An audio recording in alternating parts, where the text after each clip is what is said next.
Katika kitabu cha Samuel wa pili sura ya 18 mstari wa 8, Biblia inaeleza jambo kidogo geni katika maandiko ambayo yaliwahi kuandikwa katika vitabu vya Biblia.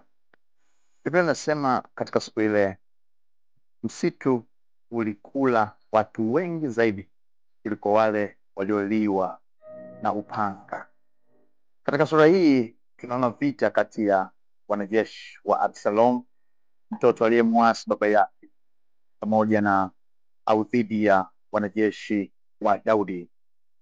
Sasa kikosi cha Daudi kilikuwa kimegawanyika katika majemadari watatu mashuhuri sana. Wa kwanza aliitwa Yoabu, wa pili aliitwa Abishai, na watatu aliitwa Itai.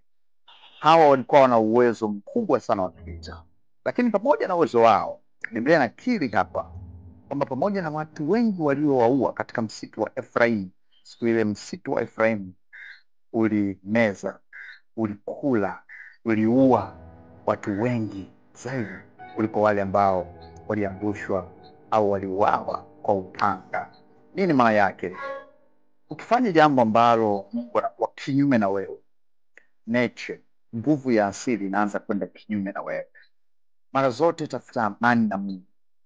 Ndio maana moja ya njia ambayo Mungu alisababisha amani na ulimwengu ni kumtoa Yesu Kristo.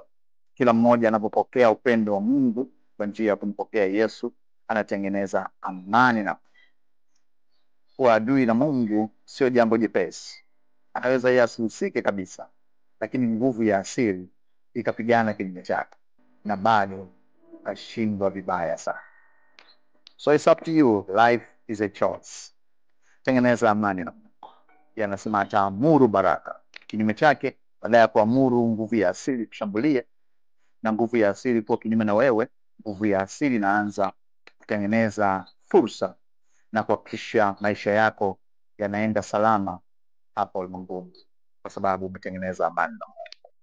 Till next time, mimi naitwa Robin Mwenda. Shalom.